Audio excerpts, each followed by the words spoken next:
Olá, bom dia, você que me assiste, Deus abençoe teu dia no nome de Jesus. Vamos meditar na palavra de Deus hoje e o título da mensagem é O Peso do Chamado, Seus Medos e Conflitos. O peso do chamado, seus medos e conflitos. Oremos a Deus. Pai Santo, no nome de Jesus, engrandecemos, santificamos o teu nome, ó Pai.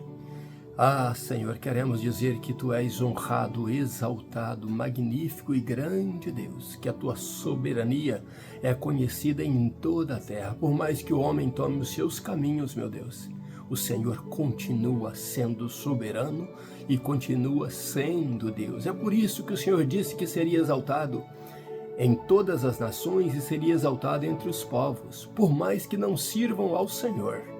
A Bíblia, a Tua palavra diz que eles reconhecerão que os grandes feitos, bons ou ruins, são do Senhor.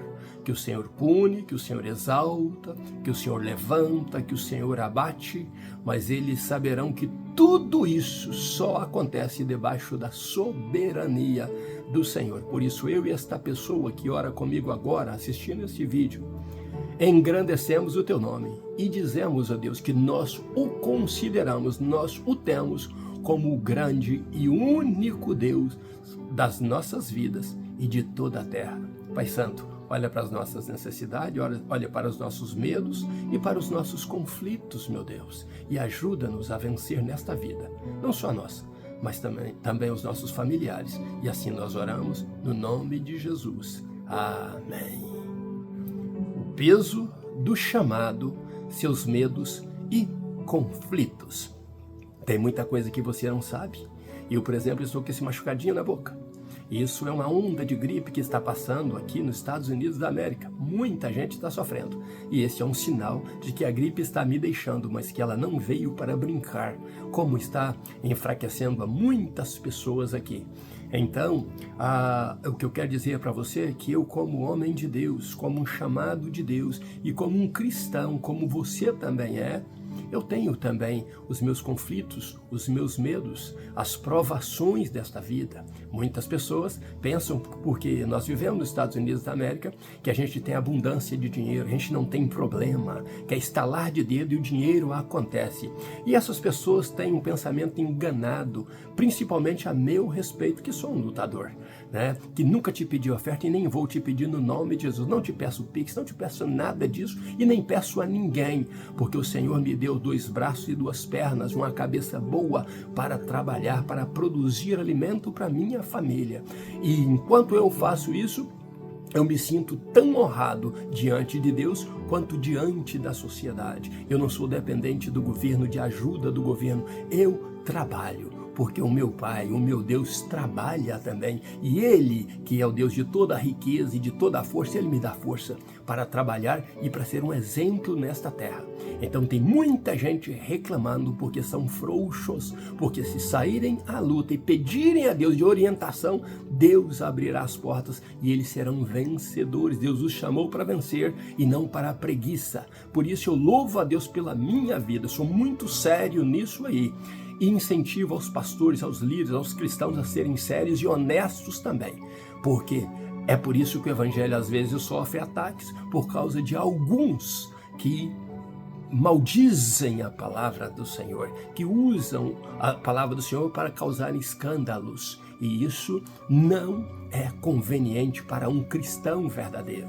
Volto ao título dessa mensagem: o peso do chamado, seus medos e conflitos. Vamos ler a palavra de Deus, que está em 1º livro de Samuel, capítulo 10, versículo 17, a parte A do versículo 18 e a parte A também do versículo 25, que diz assim no 17: Convocou Samuel o povo ao Senhor em Mispá.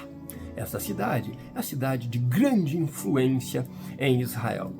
18a diz assim: E disse aos filhos de Israel: Assim diz o Senhor, Deus de Israel. Que maravilha se todo pregador, quando assumisse um púlpito, numa reunião solene diante de Deus para adoração a Deus, ele tivesse a certeza e a sinceridade ele tivesse a coragem e a santificação de poder se dirigir ao público, dizendo: assim diz o Senhor, o Deus de Israel. Está faltando isso nos púlpitos? Eles vão lá e dizem qualquer outra coisa, menos o que está dizendo realmente o Senhor, o Deus de Israel. Aquele povo reuniu ali para ouvir de Samuel.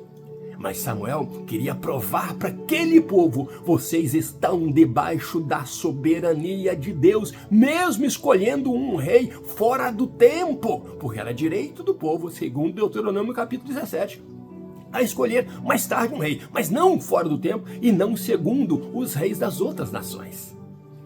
Esse foi o erro deles. Mas Samuel então diz: olha, vocês vêm aqui reunir-se comigo, mas eu quero trazer para vocês a soberania e a presença de Deus. Que os pregadores, os pastores aprendam a usar este termo com sinceridade e com inteireza de coração e de mente, de que é Deus mesmo que está falando. E é assim que diz o Senhor, o Deus de Israel. O versículo 25, a parte A, diz assim: declarou Samuel ao povo o direito do reino e o escreveu num livro e o pôs perante o Senhor. Glória a Deus pelo que lemos, né? Lemos um texto que está incluindo a partir do verso 17 de 1 Samuel capítulo 10, onde Samuel então reúne o povo para um grande momento. O povo estava esperando por isso. Claro que o povo deve ter vindo com toda a alegria, com toda a satisfação, com todo o gozo. Eles sabiam que aquela reunião não seria uma reunião qualquer. Talvez estavam vindo também para a despedida de Samuel, né? Mas sabendo que eles haviam pedido a Samuel uma coisa muito importante: constitui-nos um rei. Quem sabe é este momento, pensava o povo, né? É este o momento nosso agora de parecermos com as outras nações. Mas Deus não dá uma surpresa para eles de imediato. E quando Samuel diz: assim diz o Senhor Deus, o Senhor de Israel, o Senhor Deus de Israel, Samuel volta o povo ao passado. Deus volta o povo ao passado, dizendo: olha, vocês foram escravos no Egito. Na verdade, Deus não levou o povo para ser escravo do Egito. Pelo contrário, quando Deus fez o povo descer ao Egito, o povo estava numa fome, os filhos de Jacó. José estava no Egito bem sucedido, e então o povo desceu para serem bem sucedidos no Egito. Mas algo aconteceu. O povo quase sempre, depois da bênção, abandonam a Deus. E então o que acontece? Deus começa a trazer esse relato ali: eu vos tirei da escravidão que vocês se tornaram no Egito. Eu vos libertei do poder dos egípcios sobre vocês, do poder de Faraó e de outras nações, de outros reinos que os oprimiam. Mas vocês me abandonaram quando disserem que queriam um rei segundo as outras nações. Deus estava com o coração triste por um abandono do seu povo. Mas Deus estava mostrando também a sua soberania. E então Samuel chama todos eles e diz: reuni todos vocês, multidões de milhares. E então eu vou trazer a vocês a vontade de Deus. E então Samuel chama as tribos para reunir. E passando por sorte, eu entendo que não fora por Urim e Tumim a sorte, porque não havia um sumo sacerdote ali de tamanha influência. Então eu creio que Samuel orava e Deus respondia. E o povo então consultava a Deus através de Samuel ali. E então, passando todas as tribos, cai a sorte, a Bíblia diz, e eu quero lembrar a você que sorte existe, e sorte é bênção de Deus, sorte é o governo de Deus para abençoar você quando você anda debaixo da unção dele, da orientação dele, do guiar dele. Então você tem a boa sorte. A outra sorte que foi tirada de você porque Deus queria a boa para você é a sorte satânica, a sorte deste mundo, a sorte das coisas naturais, mas estas são temporárias e te levarão ao fogo do inferno se você não se arrepender e buscar a sorte que vem de Deus. Por isso o salmista diz: quando o Senhor restaurou a sorte que nos fora roubada, Então, ficamos como os que sonham. A nossa vida mudou, a nossa boca se encheu de gozo. Começamos a cantar, aleluia. Grandes coisas fez o Senhor por nós. Nós começamos a reconhecer quanto o nosso Deus é grande. E então Samuel passa a sorte e cai sobre a tribo de Benjamim. E passa a sorte de novo consultando a Deus, e a sorte cai na casa de Matri. A segunda vez. Cai primeiro na tribo de Benjamim, cai na casa de Matri, e então a sorte cai na vida de Saul, filho de Quis. Aquele mesmo que fora buscar as jumentas. Aquele mesmo que era um homem natural no meio dos outros, apesar de ser o mais alto de Israel e o mais belo de Israel. Bom, quando a sorte chega então a Saul, a Bíblia diz que Saul não estava no meio deles. Volta ao título da mensagem: o peso do chamado, seus medos e conflitos. Ninguém sabe o que estava passando no coração de Saul naquele momento, só Deus sabe. E Deus não revelara isso a ninguém. Saul não estava no meio deles. Então, quando cai em Saul, o povo começa então a preocupar: mas onde está este Saul? A tribo de Benjamim conhecia Saul, principalmente a casa do seu pai. Mas Saul não estava no meio deles. E eles então perguntam: está no nosso meio este homem? Porventura ele compareceu? Eu quero lembrar a você que uma vez o povo de Jabes de Gileade não compareceu a uma reunião e sofreu consequências pesadas. Então, ali Saul não tinha comparecido. E a pergunta seria: será que Saul estava abandonando ou desprezando o chamado? Não era nada disso. Não era nada disso.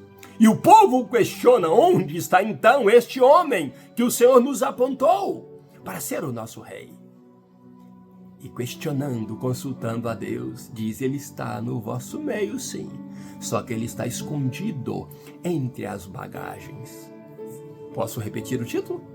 O peso do chamado, seus medos e conflitos. O que estaria acontecendo no coração de Saul? Saul tinha tido uma experiência, uma lua de mel com um novo plano, uns sonhos maravilhosos com um novo plano. Saul estava como quem estivera sonhando.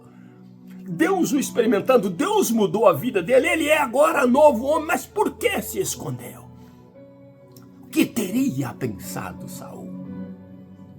Ou será que Saul estava provando mais uma vez: se Deus me chamou, se Deus me colocou aqui nessa posição, Ele irá agora me encontrar mesmo escondido, para que este povo saiba que não é Samuel e que não é o meu coração, mas é tão somente o guiar, o operar, é a soberania de Deus nesta escolha, para que eu seja o rei de Israel, para que eu seja achado digno de rei de Israel. Ou talvez Saul viu o tamanho do peso que estava no ombro dele e teve medo e começou então a encarar os conflitos e dizendo: vai haver muitos conflitos, vai haver resistência, porque eu sou da menor tribo e eu sou da menor família. Mas Deus estava guiando. E Deus, soberano neste propósito, abençoa para que Saul seja encontrado. E quando Deus diz, ele está escondido entre as bagagens. Sai alguns dali então, vão lá e buscam Saul. E quando Saul chega, a Bíblia diz que era impossível ele estar no meio do povo sem ser notado, porque ele era mais alto do que todos. E o mais alto de Israel lhe tocava somente os ombros. E era o mais belo de Israel. E então Samuel diz: aí está o homem que Deus está guiando para ser o rei de vocês e preparando. Não podia ser outro, porque Samuel já havia ungido Saul rei, mas o próprio Samuel queria mostrar ao povo que não era uma escolha dele, que não era tão somente o coração dele que opinava para isso, mas Deus estava atrás disso. Deus estava conduzindo. Mesmo que o povo abandonasse Deus pedindo o rei, Deus não abandonou o seu povo. Deus estava cuidando do seu povo. E Deus estava dando o que eles pediram, um rei. E ao apresentar-se, e Samuel dando esta palavra abençoadora, confirmando de que Deus estava no controle de tudo, o povo grita: vida longa ao rei. Samuel então despede o povo. A Bíblia diz que Saul volta para sua casa. Mas antes de voltar, Deus seleciona alguns homens para irem com ele, homens valorosos, já do coração de Deus. Mas a primeira resistência vem. Alguns rebeldes perguntam: como pode este homem nos defender? Como pode este homem reinar sobre nós? Talvez vieram aquelas perguntas ali. Um homem que estava escondido de medo dentro de uma bagagem. Um homem que não se pronunciou. Um homem que não veio. Não sabiam eles que Saul já estava ungido rei de Israel por Deus e por Samuel. Tudo isso foi a confirmação de Deus. Que não interessa as perguntas, não interessa as perturbações, não interessa as rejeições, os aplausos ou as pedradas, as palavras abençoadoras ou as palavras acusadoras. Isto não muda o plano de Deus na minha vida, na tua vida, e nem mudou na vida de Saul. E a Bíblia diz que Saul se fez de surdo quando estes rebeldes o acusavam, falavam mal dele. Ele se fez, ele ignorou. Meu irmão, minha irmã, você que conhece o propósito de Deus, você que conhece o projeto de Deus na tua vida, que Deus já falou com você, que Deus prometeu te abençoar, que Deus te separou. Ponto 1, lembre que se você é eleito de Deus, é chamado de Deus, você passará por medos e conflitos. Às vezes você vai se esconder também entre as bagagens, em qualquer lugar, mas saiba de uma coisa: por mais que o humano não te veja, Deus irá te encontrar. Salmo 139 diz isso: onde eu me esconderei da tua presença, ó Senhor? Se eu subo aos céus, o Senhor está. Se desço ao mais profundo do abismo, se eu estou lá no inferno, o Senhor também me alcança ali. Não há um lugar que eu possa me esconder do Senhor, porque no lugar mais oculto que eu pude estar, que era no ventre da minha mãe, a mão do Senhor ali estava entretecendo todos os meus ossos e produzindo-me vida. Se contar ao homem essas coisas, ele vai ficar assustado de tão tremendo, de maneira terrível que o Senhor trabalha. Esse terrível aí é anormal.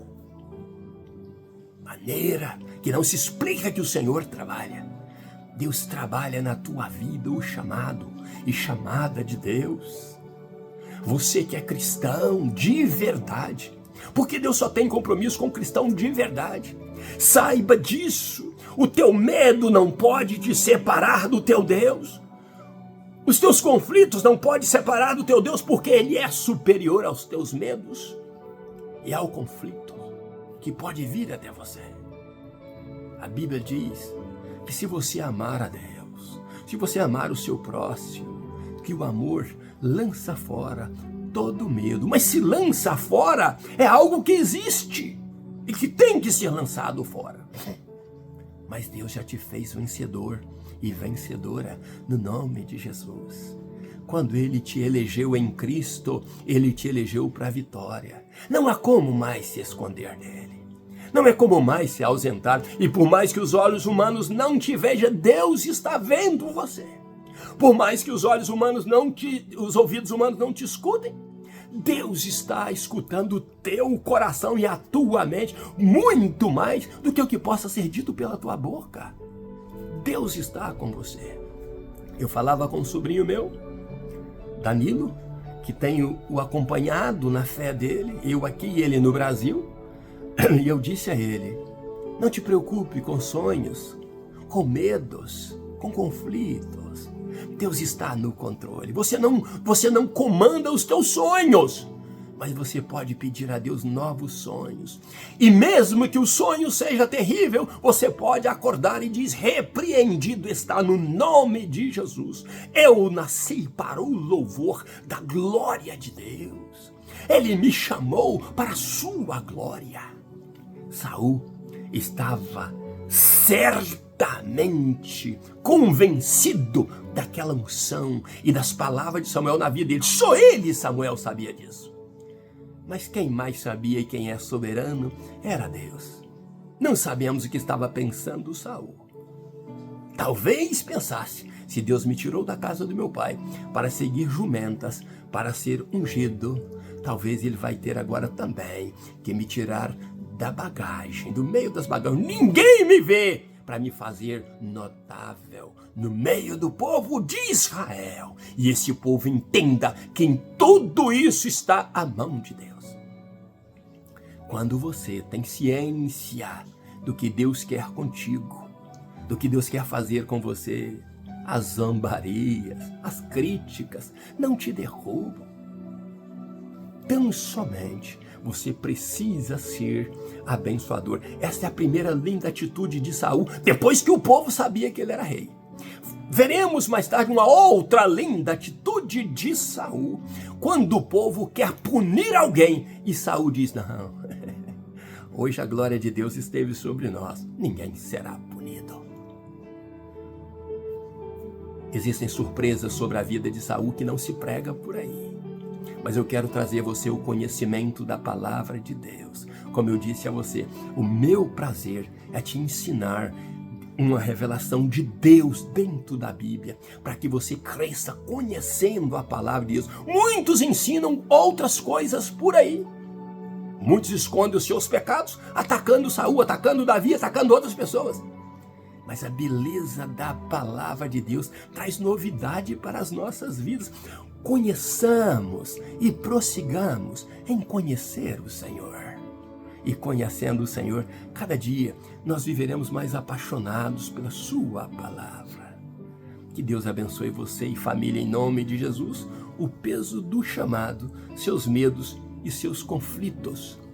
Não importa se você hoje está lá em cima, lá no terceiro céu, e se amanhã você se sente com medo ou em conflito e a sua alma está caminhando cada dia para mais baixo, mais baixo, mais baixo, louve a Deus e busque a Deus, porque Ele te arranca todos os medos e Ele vence todos os teus conflitos e Ele te dará honra e glória, porque você pertence a Ele, você é dele e você é um chamado e uma chamada dele para ser cristã de verdade e mudar a sorte deste mundo, pregando e vivendo a palavra de Deus.